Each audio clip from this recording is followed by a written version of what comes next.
Congress has multiple functions.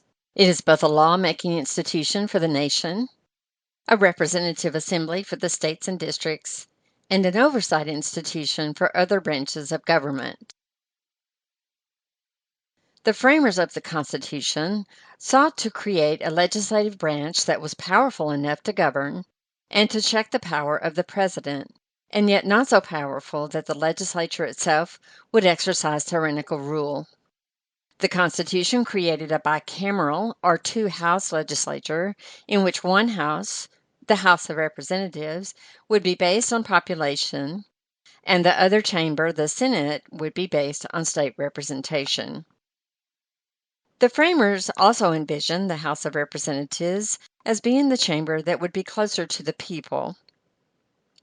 Framers conceived the Senate to be more elite and a more deliberate institution, one not subject to the whims of mass politics like its lower house counterpart.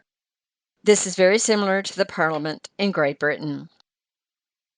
In the first century of our country, being a congressman was not a career. But now, most members are professional politicians. Most seek to make it a career, and there is a high rate of reelection or incumbency.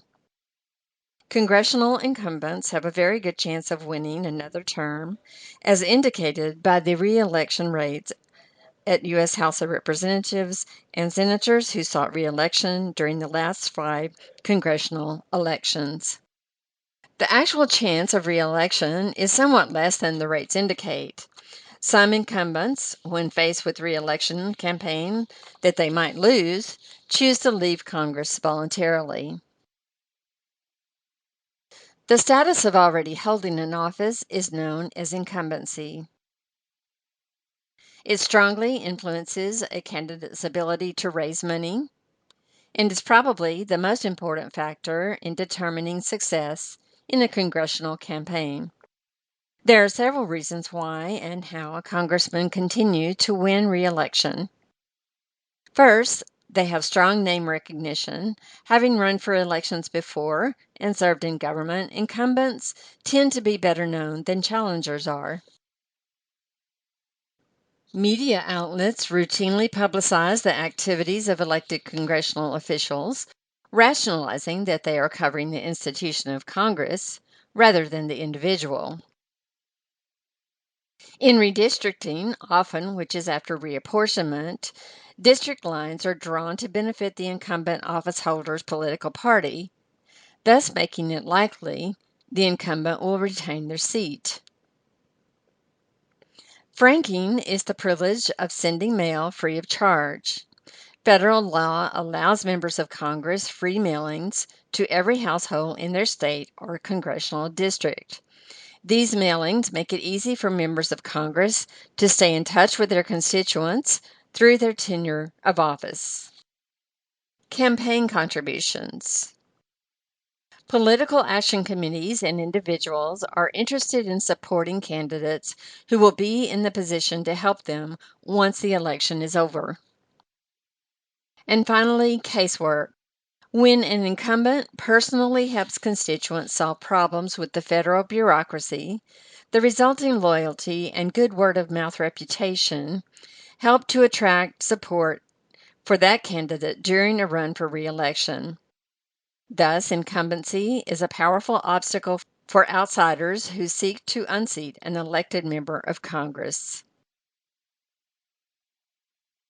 Every 10 years, subject to population data gathered during the census process, the number of representatives in the state must be reviewed for adjustments. This is known as reapportionment. Redistricting is when lines for congressional districts are redrawn to reflect the population changes so that each district is equal in population representation. Today, this is done through technology to ensure fairness. Gerrymandering is the term applied when some political group seeks to change a voting district in order to help them, or at the very least hurt the group in opposition to them. Most forms of gerrymandering are legal. The Supreme Court has ruled that racial gerrymandering is legal in certain circumstances in order to achieve equality and equity. The U.S. Supreme Court ruled in a 1986 case that a gerrymandering plan is unconstitutional only when it eliminates the minority party's influence statewide.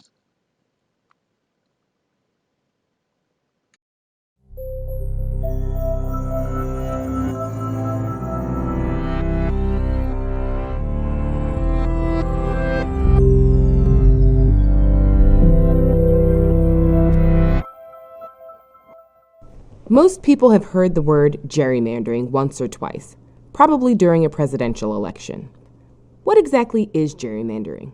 Essentially, it's the process of giving one political party an advantage over another political party by redrawing district lines. It's like Democrats trying to gain an advantage over Republicans, or Republicans trying to gain an advantage over Democrats. You see, each party wants to gain as many districts as possible so they can do things like control the state budget or set themselves up to win even more districts in the future. So, to understand how this process began and how it continues today, we must go back to 1812 in Massachusetts. Elbridge Gerry, the governor of Massachusetts, supported and signed a bill to allow redistricting, that is, redrawing the boundaries that separate districts. The catch? The new lines would favor Gerry's own political party, the Democratic-Republican Party, which no longer exists. You see, Gerry wanted his party to win as many state Senate seats as possible. The more members of your party who vote, the more likely you are to win an election. The new lines were drawn to include loads of areas that would help Governor Gerry in the future. They were so strange-looking that someone said the new districts looked like a salamander. The Boston Gazette added Gerry's name to the word salamander, and voila! Gerrymandering, the process of dividing up and redrawing districts to give your political party an advantage. So how exactly does someone go about protecting their own political party and actually gerrymandering a district? There are two successful practices: packing a district and cracking a district. Packing is the process of drawing district lines and packing in your opponents like cattle into as few districts as possible. If more districts equals more votes, the fewer the districts there are, the fewer votes the opposition party will get. Packing, then, decreases the opponent's voter strength and influence.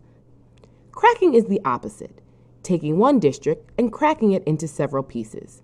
This is usually done in districts where your opponent has many supporters. Cracking spreads these supporters out among many districts, denying your opponent a lot of votes. When you have a large number of people who would generally vote for one type of party, those folks are known as a voting bloc. Cracking is a way to break that all up. So when would a party choose to pack their opponent's districts rather than crack them? Well, that really depends on what the party needs.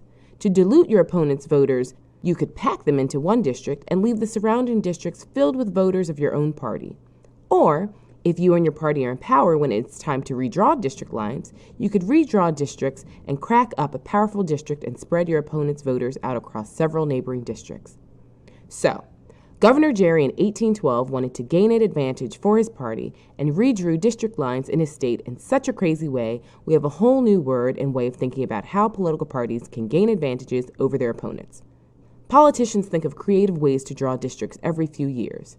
So, the next time an election comes around and politicians ask people to vote, be sure to look up the shape of your district and the districts that surround it. How wide does your district stretch across your state?